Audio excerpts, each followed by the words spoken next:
Coats exist. Coats exist. Coats exist. I have a comedy show tonight that I'm not prepared for. I'm hosting, but I'm not prepared because I didn't get to any open mics this week because I'm afraid my car is going to explode, so I haven't gone to practice, so we'll see what happens tonight. I'm just going to get up there and be like, hey guys, did you ever go like...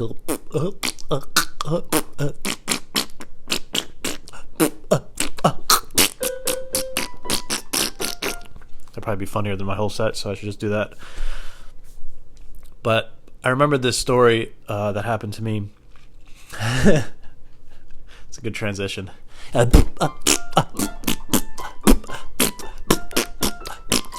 So one time I saved this lady from a burning car. No, but I think it was around high school. I forget when this movie came out. It was called Traffic with Michael Douglas. It was about drug shit. I'm traumatized. I can't watch this movie ever again because of what happened. So I went to see it in theaters, and this movie theater was a brand new movie theater that they built. And for some reason, like, me and my friends would go like every weekend, and for some reason this movie theater would beep. It would go beep. It was really weird and annoying, but it would happen like every, I don't know, half hour, every 20 minutes. So me and my friend, we would go every weekend, and we realized that was a thing that the movie theater does. So we're watching Traffic, and the beep happens, and I look at my friend, and I'm like, and the woman sitting next to me like looks at me like, what?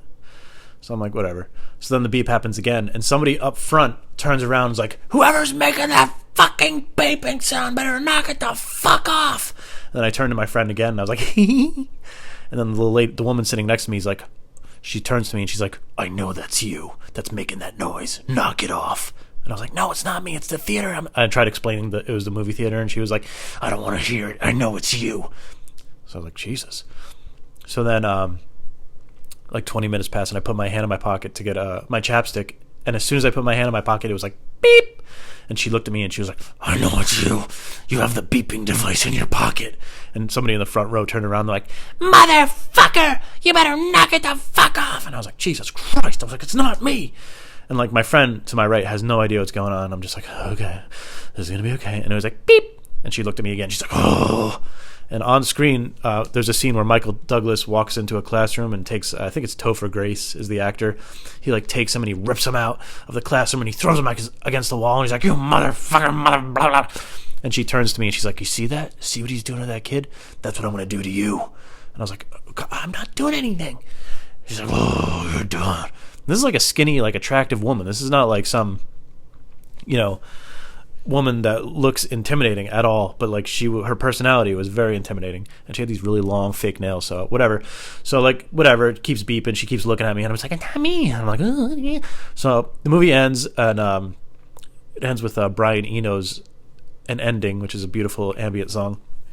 The credits are rolling, the lights come on.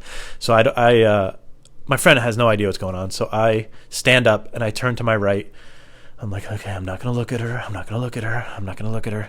Let's just wait. And people are taking forever to leave the aisles because it was a packed theater. I'm not going to look at her. I'm not going to look at her. So finally I turn and I look at her, and she was like, you motherfucker. And she takes her hands, her long nails, and she scrapes them down my face like Freddy Krueger. I don't know why I had to do it. There's nobody here, but I was mimicking what she was doing. But like, she takes her hand and she scrapes her nails down my face like Freddy Krueger. I'm not even kidding you. Like, I'm not even kidding you. Like, down my face. And I was like, ah! Like a fucking lion or a tiger just scraping it down my face. And I was like, oh, what the hell? So when she was done, I was like, you bitch. I was like, that's the only thing that came out of my mouth. And then her boyfriend was like 8 feet tall. I hadn't seen the whole time. He stands up. He's all sweaty, like ready to fight me.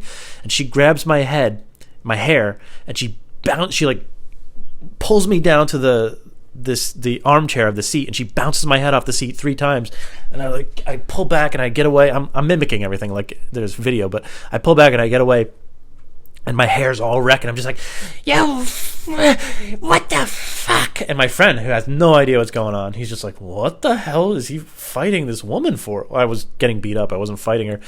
And then she scrapes her hands down like my cheek, and then I was just like, yo, yo, bitch.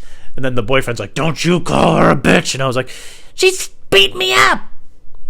So I jumped over. I got real scared because I was like, she's gonna kill me. She's gonna murder me. So I jumped over the chair and I got out of the above aisle. Keep in mind, I'm like 17 years old when this is happening, or 18 maybe, or 42. Maybe it was yesterday. No, I'm kidding. But I'm not 42, by the way.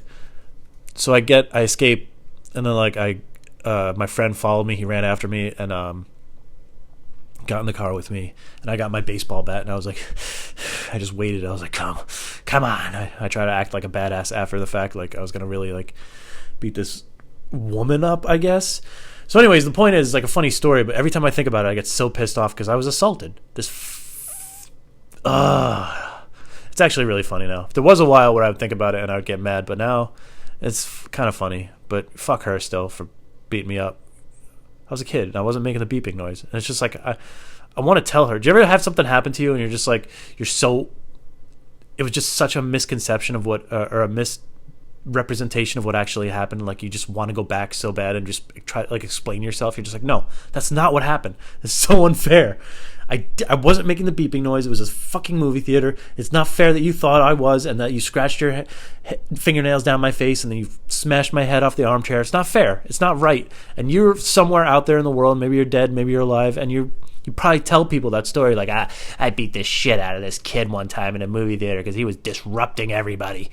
He was like a little squirt sitting next to me with his friend giggling every time he did it, disrupting the movie theater. Everybody wanted to beat him up in the whole theater.